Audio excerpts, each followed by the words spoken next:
Are we already in the middle of World War III? Are we even going to see a proper kinetic war, or is this just going to be economic warfare? Are we just going to fight over balance sheets and maybe bank and currency limitations here? It's going to be a very interesting future ahead, and I've invited a phenomenal guest to discuss this. It's Edward Fishman. He's the author of the book called Chokepoints, and I have to read the title, American Power in the Age of Economic Warfare, which is really, really timely because so much going on. We've been hearing about the tariffs, the sanctions, Russia being cut off the SWIFT system. So lots going on, and I think really, really interesting discussion. Looking forward here.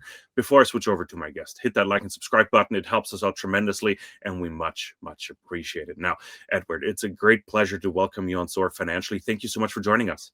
Kai, it's great to be here today. Thanks for having me on. Yeah, really looking forward to this. As I just laid out in the intro, like we have lots to discuss, lots of big topics, very timely topics. So let's dive right in. I want to start with a bit of a broad question, a bit of a provocative question at that as well. And that is, are we already in the middle of World War III, Edward? So thankfully, we are not in the middle of World War III. I think if we were in the middle of World War III, we would know it. But what we are in the middle of, we're living in an age of economic warfare, in which sanctions, tariffs, and export controls have become the primary way that great powers compete with each other. You can't pick up a newspaper today without reading about a new tariff or sanction or export control that's imposed by the United States and increasingly by other countries as well. I think there's a tendency, Kai, for folks to think that this is all about President Trump and that he loves tariffs. He's called himself a tariff man, and that he's come in and just sort of torn up the rules of the global economic system. But actually, if you look at every single U.S. president of the 21st century, from George W. Bush to Barack Obama to Trump's first term to Joe Biden and now to Trump again, we've seen the imposition of sanctions at twice the rate for each individual president. So it's actually been doubling over time. So there's clearly an underlying structural factor that's pushing this into the fore. The other point I'd make is since 2019, the IMF has reported that across the world, trade restrictions and capital controls have gone up by 3 times in just the last 6 years. So this is not just an American story, it's a global story. And I think the thing I worry about, to your point about World War III, is that while we're not, thankfully, in that position yet, it is easy to see how trade and economic wars could devolve into actual kinetic wars if they're not handled properly. Yeah, kind of scary to think about, of course, and fortunately we're not there yet. But I think I heard you say like kinetic wars are out of favor these days, meaning the political spectrum, like it doesn't matter what side you stand on, like doesn't want to see any invasions of countries or anything anymore. The economic warfare, is that just an extension of what we're seeing in that regard? Maybe just trying to soften the blow here. We're trying to use the other means, other weapons in that regard. Yeah, look, I mean, I think a big reason for the rise of economic warfare in U.S. foreign policy, which really is a story that takes place over the last 2 decades or so, in some ways, it's a response to the failed U.S. invasions of Afghanistan and Iraq. You know, after the 9/11 attacks here in the United States, initially the response was to use military force to try to root out the terrorist threat. That was why George W. Bush launched his global war on terrorism. It's why the United States invaded and occupied both Afghanistan and Iraq. But really, even as long ago as the mid-aughts, around 2005, 2006, it was already pretty clear in the United States that neither the Iraq war nor the Afghanistan war were really going according to plan. Both were sort of seen as these quagmires, and certainly Iraq, I think on both sides of the political spectrum, were seen as a mistake, something that if we could go back in time, we would not have done. And that sort of realization that military force was actually quite a bit harder, I think, than President George W. Bush thought, coincides with the rise of Iran's nuclear program as the topmost national security threat facing the United States. This is really around, again, 2005, 2006, 2007. And it put President Bush in an awkward position because he literally just launched an invasion of Iraq to try to expunge a nuclear weapons program that was proven not to exist, while the country right next door to Iraq, Iran, was actually building a serious industrial scale nuclear program. And so it was sort of being put in that dilemma, which is, we had just invaded Iraq to try to get rid of a nuclear program that didn't exist. And all of a sudden, their more powerful neighbor is actually building a nuclear program that kind of forced the Bush administration initially to come up with a new style of economic warfare. This is the style that I talk about in my book, Chokepoints. It's where the U.S. uses its control of key nodes of the international economy, most importantly, the dollar-based system, to impose really devastating economic harm on foreign countries. And so that, in some ways, was a response to the perceived failure of military force in the early part of the 21st century. Yeah, it's really interesting. Do we even need to go back to kinetic wars? Can we just fight them virtually? Man, I hope so. And look, I think this is actually one of the big reasons I decided to write my book, Chokepoints. I was lucky enough to serve in the U.S. government working on the sanctions against Iran in the lead up to the nuclear deal in 2015, as well as the sanctions against Russia after Putin invaded Ukraine and annexed Crimea in 2014. So the first go round of the Ukraine war. And I recall distinctly, the meetings in the Situation Room where we would talk about sanctions policy. And oftentimes the room would kind of go quiet. And at most, maybe one or two people around the table would feel like they had the requisite knowledge to weigh in a constructive manner. And I think that's because, at least in the United States, in our schools and our educational system, we don't learn very much about economic warfare, even in public policy schools like where I teach at Columbia School of International and Public Affairs. And so a big goal of mine in writing the book Chokepoints is to really put together the definitive history of how we've seen the rise of economic warfare, so that any person, whether you're steeped in economics or not, could read this book and come away with an understanding of what sanctions, export controls, and tariffs are, how they work, what are the best situations to deploy them. Because if we don't have that knowledge, I think we could wind up, pursuing policies that are really counterproductive. Absolutely. Let's talk about some of those choke points. You mentioned a couple, and preparing for this interview, I learned about an interesting fact that I wasn't aware of, and I'm not sure I've heard about it in the last 3 years, since Russia was taken off the SWIFT system, and that was the fact that Iran was taken off the SWIFT system back in 2012 already. Can you elaborate on that a little bit? And why has the media not jumped on it? And B, why did the central banks not react to that? Now they're reacting like crazy about to that fact now. Yeah, I'm glad you brought that up, because I think it helps illustrate why economic warfare today is different from what it looked like throughout all of human history, really up until the 21st century. Because, anyone who studied ancient history knows that even as far back as ancient Greece, there were economic warfare. The Athenians in the 5th century BC imposed a trade embargo on their neighboring city-state of Megara. Napoleon imposed an embargo on Britain during the Napoleonic Wars. And even as recently as the 1990s, the United Nations imposed an oil embargo on Saddam Hussein's Iraq. But in all of those circumstances, the embargoes really to work required the deployment of naval force. So even in the 90s, the oil embargo against Saddam Hussein's Iraq, there was U.S. Navy sailors alongside sailors from 20 other countries patrolling the Persian Gulf 24/7, inspecting cargoes coming in and out of Iraqi ports. But what happens in the 90s, Kai, is that in the wake of hyperglobalization, where you really get these thoroughly interdependent supply chains, thoroughly interdependent financial markets, it's the creation of these choke points where the U.S. does have kind of put its finger in the dike and just cut people off from things like the dollar-based system. And so this style of economic warfare is really inaugurated against Iran. You mentioned correctly that in 2012, Iran is kicked off of SWIFT. I think even more importantly, in the period between 2006 and 2012, the entire global financial system is kind of conditioned to reject business with Iran. So Iran effectively does not have access to dollars. And if you think about the fact that 90% of all foreign exchange transactions have the dollar on one side or the other, it makes it very challenging for Iran to conduct any business beyond its borders. And even more importantly than SWIFT, in 2012, at the same time, the United States endeavors to cut Iran's oil revenues. And they do that not by parking ships out of Iranian ports, but by telling banks in places like China and India and Turkey, all of which were paying Iran for their oil, that if they had to pay Iran into escrow accounts that could only be used for bilateral trade in non-sanctioned goods. And this led to around $100 billion of Iran's own oil funds sitting in these escrow accounts that the U.S. government could kind of repatriate at the stroke of a pen.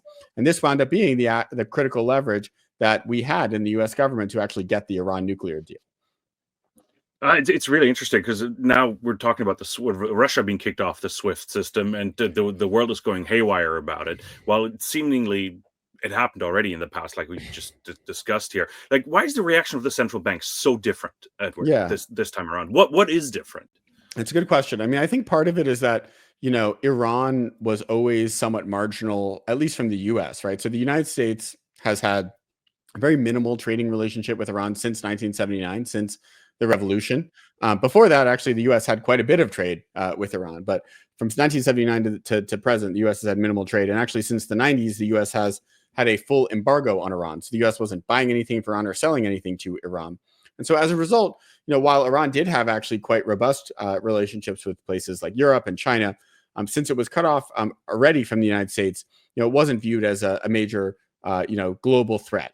What I would say, though, is after the 2014 Russia sanctions, and in the 2014 U.S. and EU sanctions on Russia were much milder than the 2022 sanctions.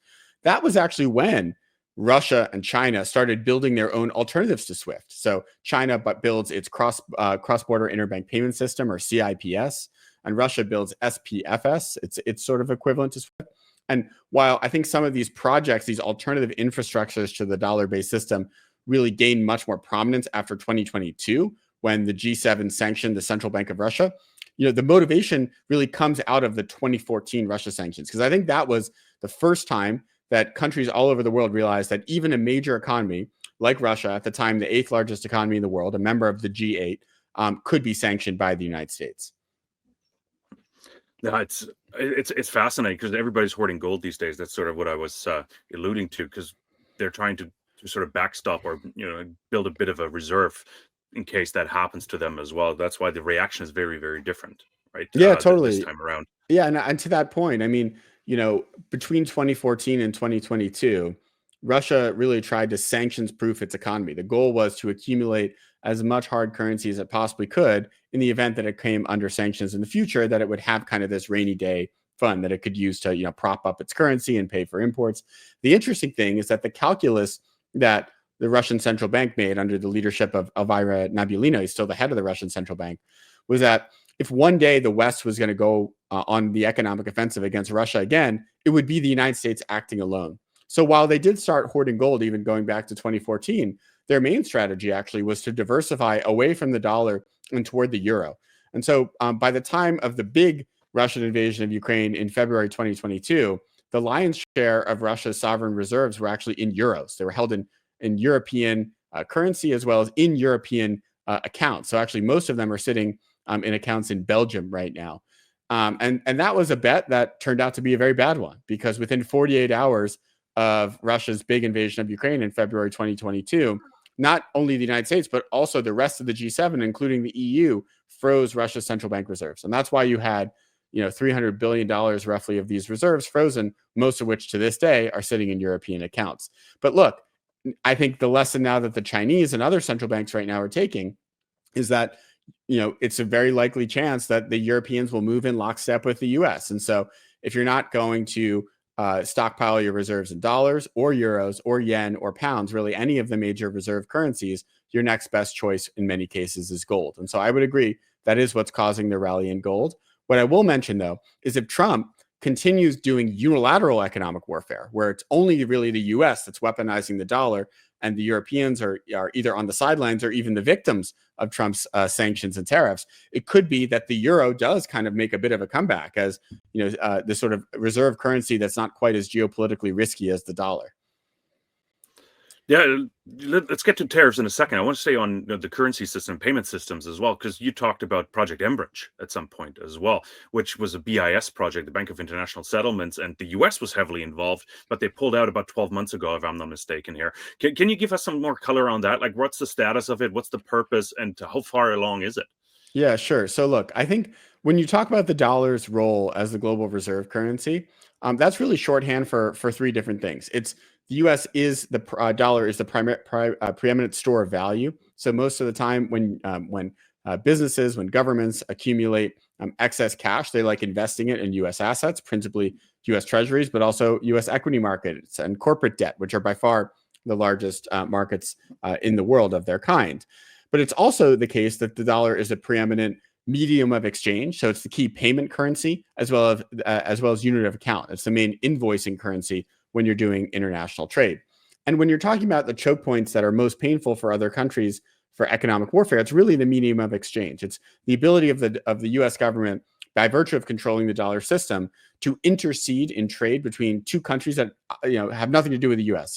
India and Saudi Arabia trading with each other, even if there's no clear US entity involved, oftentimes that transaction will go through the dollar-based system, because Indian banks don't hold Saudi riyals, Saudi banks don't hold Indian rupees. And so in order to get each other's currency, they're going to convert their home currency to the dollar and then the dollar into the other country's currency. Project Enbridge is basically an attempt to get around that choke point, to make it such that you could have two currencies that are converted directly with one another without having to go through the dollar as an intermediate step. And the way that Enbridge endeavors to do this is through central bank digital currencies. It's a multi-CBDC platform where different central banks that are parts of this platform can use their own central bank digital currencies to help clear cross-border trade. And so, yes, this was a project put forward by the Bank of International Settlements. The main player has always been the People's Bank of China, the Chinese central bank. There's also the participation of the central banks of Hong Kong, Thailand, the UAE, and recently Saudi Arabia. And so this project, I think, is probably the most advanced multi-CBDC clearing platforms of its kind. And I do think it does pose a significant threat to the dollar-based system for clearing payments in the next 5 to 10 years. The U.S. is just working through a bill. I believe it's in Congress. I don't have all the details, but just a question that popped in my head, Edward, is that they're ruling out categorically the issuance of CBDCs in the U.S. Like, how much is that setting the U.S. back? How much of a disadvantage will that be moving forward here in the future? I think it's a major risk and a significant gamble, because basically in the US, we are now putting all of our eggs in one basket, and that's privately issued stablecoins. I think most people who track currencies closely believe that we are at an inflection point where in the next decade, cross-border payments are going to be disrupted. Currently, when you're using the old correspondent bank system, it can take a week or more for a cross-border payment to clear, right? If you're wiring money from the US to some other country, that's a really long period of time. And what these multi-CBDC platforms show when you're using either central bank digital currencies or even stable coins is that you can get cross-border payments cleared in a matter of seconds, right? They can move at internet speed. And so I do think that this technology is coming, whether we like it or not. There's a question whether the US can continue to retain its lead by privately issued stable coins instead of having a public option like a wholesale CBDC. I think, unfortunately, in the United States, the discussion around CBDCs has become very politicized, and rightfully so. There's a lot of concerns about retail CBDCs, about the idea of the Federal Reserve, individuals having bank accounts with the Federal Reserve, with the U.S. government having surveillance capability over domestic payments. But I think that what is lost is the nuance between retail and wholesale, where you could have a wholesale CBDC that's backstopping the payment system that without having a retail CBDC. So I do think we're putting ourselves at risk right now, and we're going to have to see how it plays out. I mean, look, there are some hopeful signs from the past where, if you look at dollar dominance post 1971, when Nixon takes the U.S. off to the gold standard, a lot of that is rooted in the euro dollar market, where foreign banks are issuing dollars, initially almost illicitly, right, without the compliance of the U.S. government, without the approval of Washington. But eventually Washington sort of gets on board. And so it's possible that we could see something similar play out with stable coins, but there are significant risks as well. No, I appreciate humoring my question there, because I'm still catching up on what's going on with the crypto bill. I'm speaking with James Lavish later today as well to get an update. So I'm really curious what the plan is there moving forward, because it sounds like categorically ruling out CBDCs puts them at a disadvantage. Just reading headlines here. I quickly want to come back to tariffs, Edward. A really, really important topic. How much of a weapon are they, or are they just a tool to sort of soften the fiscal problems? How would you rate tariffs at this point? That's a great question. I mean, look, historically, tariffs have not been a weapon of economic warfare, right? They've been more of a tool of domestic economic policy, whether it's early American history, that was how we raised revenue for the government. We didn't have an income tax, and so we used tariffs instead. I don't think that's very practical today, given the size of the U.S. government, but that was a use of tariffs in the past.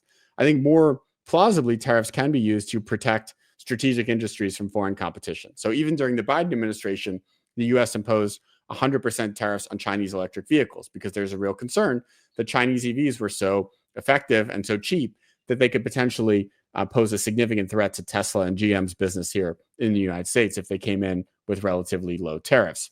What Trump has been doing, though, to your point, Kai, is he's using tariffs more as a weapon of economic warfare, akin to sanctions. The challenge, though, is that if you're viewing tariffs as a weapon of economic warfare, they're a relatively weak weapon. The choke point of the dollar, as we discussed earlier, you got 90% of all foreign exchange transactions that are conducted with the dollar on one side or the other. When it comes to trade, the US is only 10% of global trade. We're actually the number 3 trading power after China and the EU. And even if you just look at imports, and ultimately tariffs are a tax on imports, so they're really weaponizing access to the US market. The US is only 13% of global imports, which is the biggest share, but it's still, it's not that dominant. And so I think the reason that Trump is not being very successful getting what he wants by tariffs is that he's actually weaponizing a relatively weak tool. Does he actually hold any cards? I think that's an interesting, I like the analogy, he's used it against Zelensky in the White House, and we'll come to the U.S. foreign policy here in a minute. But does he hold any cards? And I'm thinking of the adversary China here, who's controlling the critical mineral supply chain, obviously. So who's holding the cards? Who's got the ace up the sleeve? Yeah, I think the comparison of critical minerals to American tariffs is really interesting, right? Because the U.S. is a massive importer, right? It's the largest importer of the world, but it's only 13% of global imports. And as a result, it actually isn't that powerful of a weapon. Whereas you look at China's critical mineral exports, the U.S. is only importing something like $200 million worth of rare earth minerals from China every year. And yet in April, when China cut off those rare earth minerals to the U.S., it actually made Trump fold in the trade war with China, which is remarkable. And it's because 99% of some of these rare earth minerals is coming from China. And so it threatened significant industrial slowdowns and in some cases, factories shuttering in the United States. So I think this helps illustrate a choke point isn't just about economic size. In fact, it's really more about economic control of very important nodes of the global economy. So to that point, Trump does actually hold cards. The dollar is, in my view, the most important choke point in the global economy. If Trump was weaponizing American financial sanctions against some of these countries, I think the pain would be much more disproportionate. I think the U.S. also has significant choke points in the technology sector. The U.S. tech companies are by far global leaders. And even if you look at something like semiconductors, which is kind of the foundational unit of the whole digital economy, 40% of the semiconductor value chain is contributed by U.S. firms, which is by far the largest share. So I think Trump, unfortunately, misunderstands economic leverage.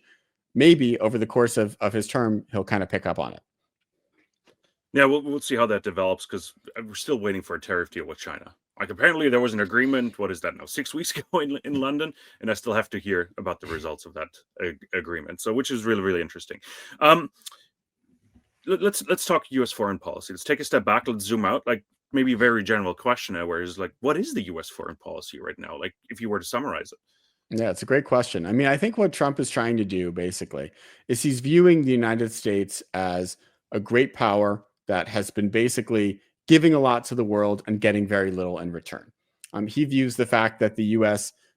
Pays for largely the defense of Europe and places like Japan and South Korea as something that was the U.S. being taken advantage of. Previous presidents have actually viewed that as a massively good deal for the United States, because what that means is that the United States has disproportionate influence in the affairs of Europe and Asia. So I think what Trump is now trying to do is to basically make the U.S. just like any other normal country, where we're using our power for narrow self-interest. We don't view the sort of upholding of a greater system as something that may benefit us. And we'll see if he succeeds. But if he does, it would be a dramatic shift in how U.S. foreign policy is conducted over the last 80 years or so.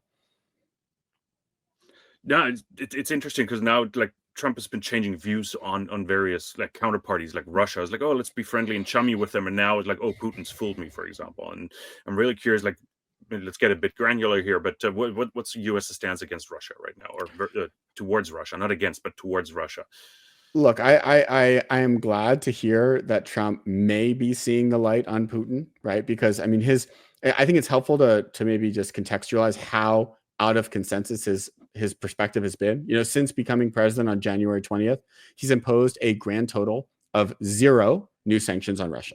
And that is compared with thousands and thousands and thousands of sanctions that were imposed during the Biden administration. And most of those sanctions were rolled out at a weekly cadence, right? Every week you had new sanctions imposed. And that's important, because if you think about it, sanctions are a two-way game, right? You impose sanctions on a foreign company, they create aliases, they have new corporate leadership, they have workarounds. If you're not updating the sanctions list, the impact of sanctions is actually declining over time. And so Trump has effectively weakened sanctions on Russia over the last 6 months. And that's what, amid Very little sign of Putin being willing to make peace, effectively scoffing at many of Trump's incredible concessions that he's tried to make to Putin. And then in recent months, really ramping up the strikes on Ukraine. So I think it's a good thing if Trump is changing his tune, and certainly rhetorically he has. But if you look at even in practice, right? What did he say a week ago? And last Monday, he basically said that he was going to give Russia 50 days.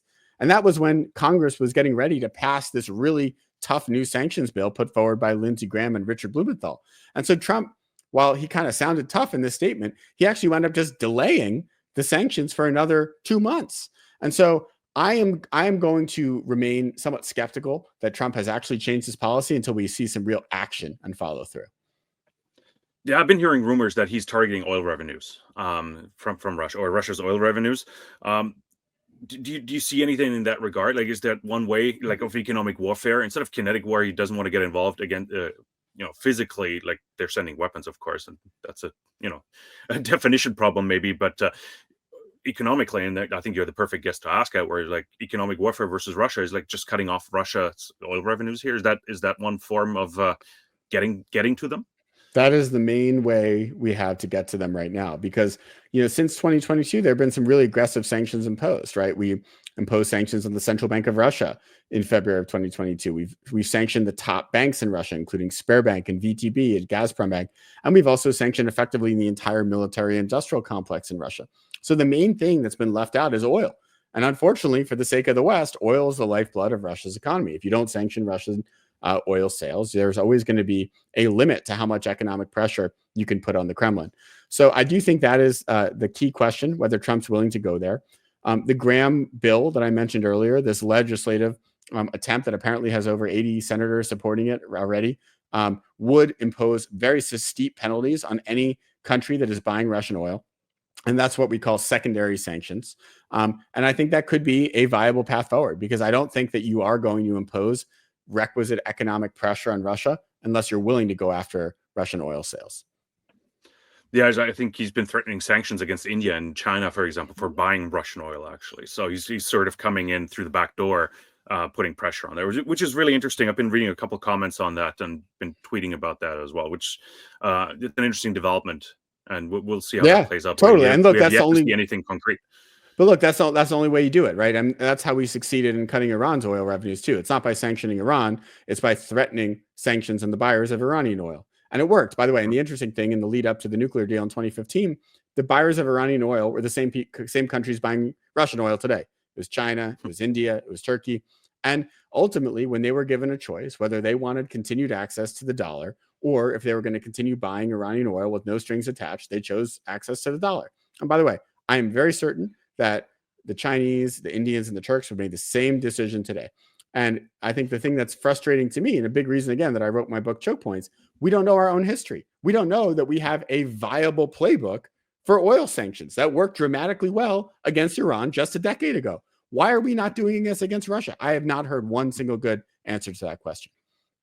Yeah, we'll have to see how that plays out. Really, really interesting topic. It could be tomorrow, actually, as far as I know, that those sanctions come out. We never know. Really, really interesting. Edward, we have about 90 seconds left. What is one choke point that is absolutely underreported on? Ooh, underreported on. I mean, look, I think that maybe what I would say is that choke points are not immutable.